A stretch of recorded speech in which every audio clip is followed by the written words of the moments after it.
Good morning. আজকে আমি বানাচ্ছি এঁচোড়। তার জন্য আমি এঁচোড়টাকে আগে নুন হলুদ দিয়ে সিদ্ধ করে নিয়েছি একটু সামান্য।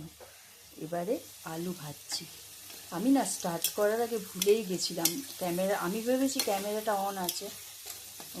তারপর দেখছি যে না, সেটা তো না। তো আমার ভাজা হয়ে গেছে এঁচোড়, এই আলুটা। এবার একটু এঁচোড়টা ভেজে নেব। এঁচোড়টা আমি বাজার থেকে কাটিয়ে এনেছি, নিজে কাটিনি, কারণ এঁচোড়টা কাটা আমার সম্ভব হয়নি। কখনো কখনো কাটি, কিন্তু এখন আর বেশ কয়েক বছর ধরে আমি আর পারছি না। তো কাজ থাকে তো বাড়িতে, তো হয়ে ওঠেনি। তো ভাবলাম যে আজকে যখন দেখাবো তখন কোথাও ভুলেই গেছিলাম, ক্যামেরাটাই আমি। তো এবারে এঁচোড়টা হয়ে গেছে, আলুটা ভাজা হয়ে গেছে।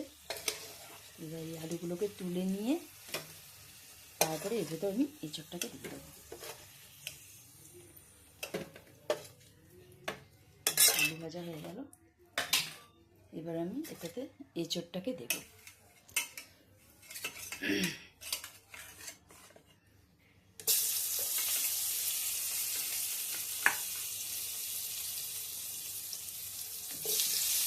আমি অ্যাকচুয়ালি এটা নিরামিষ বানাই এঁচোড়।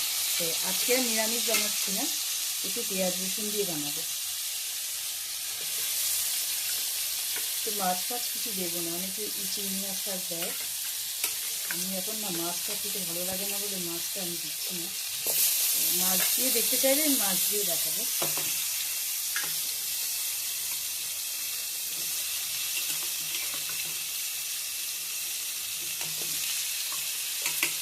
এঁচোড় আরও অনেক রকমের বানানো যায়। আমার শ্বশুরবাড়িতে এক রকমের বানায় এঁচোড়টাকে থেতো করে, ওটা অন্য জিনিস বানায়। ওটা একদিন, ওই রেসিপিটা একদিন দেখাবো, ইচ্ছা আছে। ওটা খুব ভালো হয় খেতে।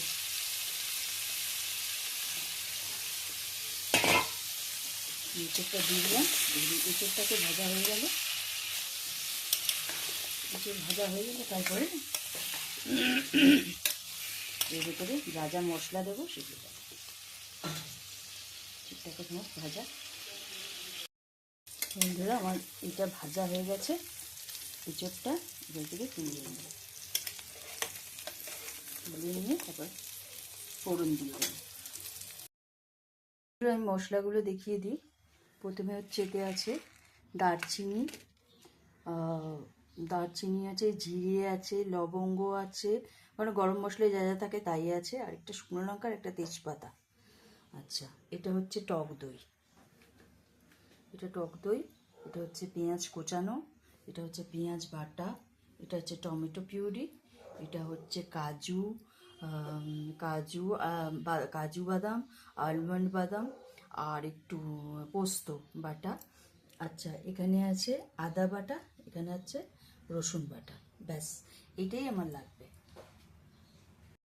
আমি এখন খুব বেশি তেল দেবো না, যা তেল আছে ওটার মধ্যে আমি এটাকে কষবো। মশলাটা একটু করবো, কারণ এই কড়াগুলো না তেলটা সাইডে চলে গেছে। একটু এটা দিয়ে দিলাম, তারপরে গরম হলে দিয়ে দেবো পেঁয়াজ।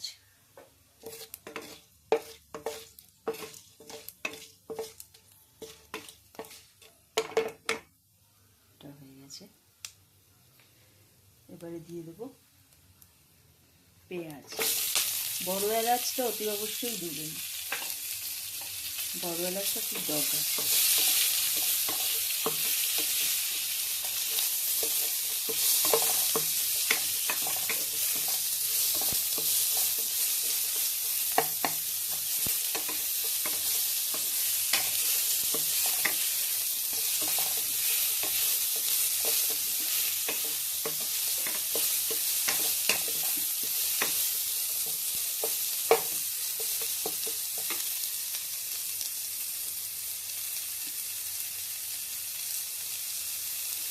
এটা একটু নুন দিয়ে দেবো,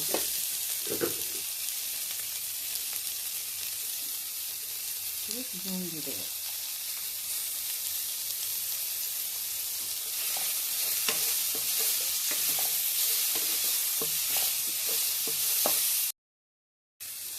পেঁয়াজটা ভাজা ভাজা হয়ে গেছে।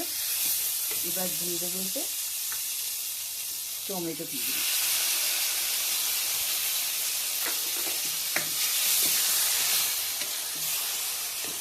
দিলাম টমেটো দিয়ে,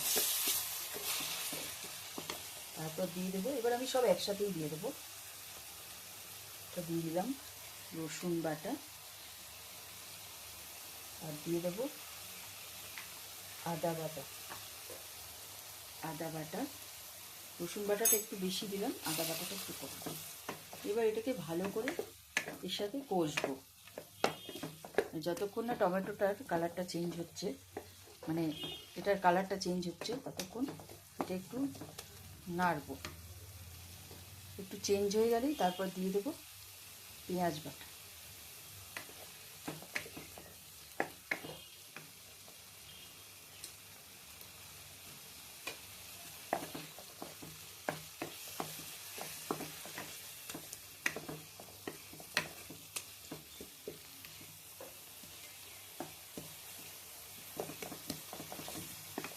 এবার দিয়ে দেবো এতে পেঁয়াজ বাটা।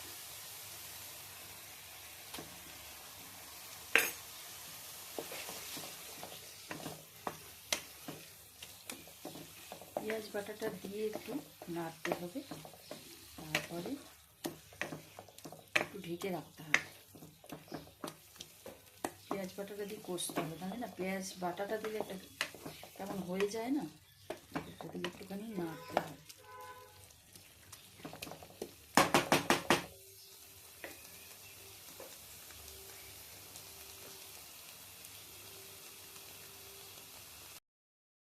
এবার দিয়ে দিলাম দই।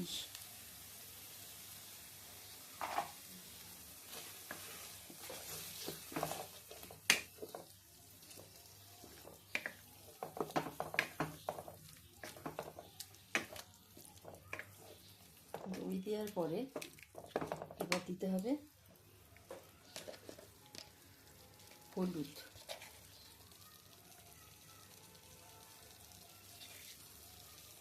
হলুদ দিলাম, তারপর দিলাম লঙ্কার গুঁড়ো,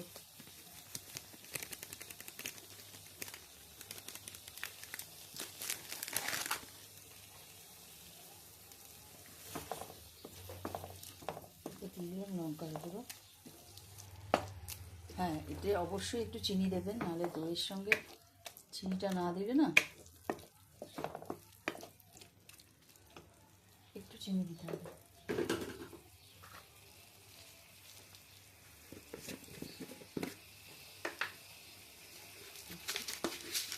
অল্প করে চিনি, হালকা করে।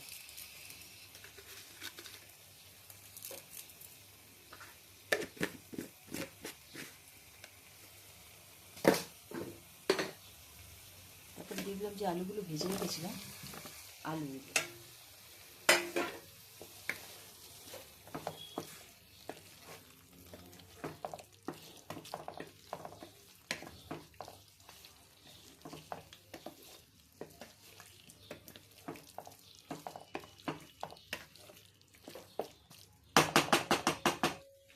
এবার একটু এটা দেওয়ার পরে সামান্য একটু জল দিতে হবে। একটু সিদ্ধ করা জলটা দেবো, এই যে সিদ্ধ করা একটু জল আছে ওইটা দেবো, দিয়ে এটাকে একটু কষবো।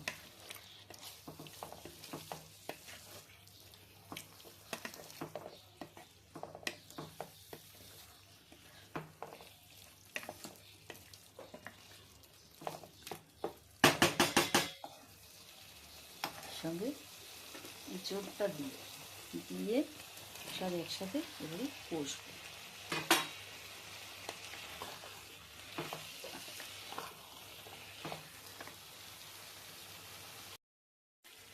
বন্ধুরা, আমি একটুখানি জিরে আর ধনে গুঁড়ো দিয়েছিলাম, সেটা দেখাতে পারিনি, সরি, স্কিপ করে গেছিলাম, মানে ভুলে গেছিলাম, আমি দেখাতে পারিনি, সরি।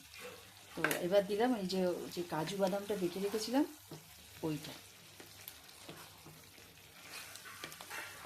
এটা না খুব ভালো খেতে হবে, মানে দারুণ খেতে। এটা আমার একটা বান্ধবী বলেছে ইন্দ্রাণী একটুখানি আমাকে একটুখানি এটাকে বলে ও শাহি এঁচড়, নাম হচ্ছে শাহি এঁচড়। তো শাহি এঁচড় একটুখানি আমাকে শিখিয়ে দিবি, একটুখানি বানাস, আমি দেখবো। ও অনেক করে বলেছিল আমাকে, তাও করছিলই না। তো আজকে বানাই ওকে একটু, একটু দেখুন। দেখ তোর পছন্দের শাহি এঁচড় করেছি, কিন্তু পরে বলবি না যে করে দিবি। দেখ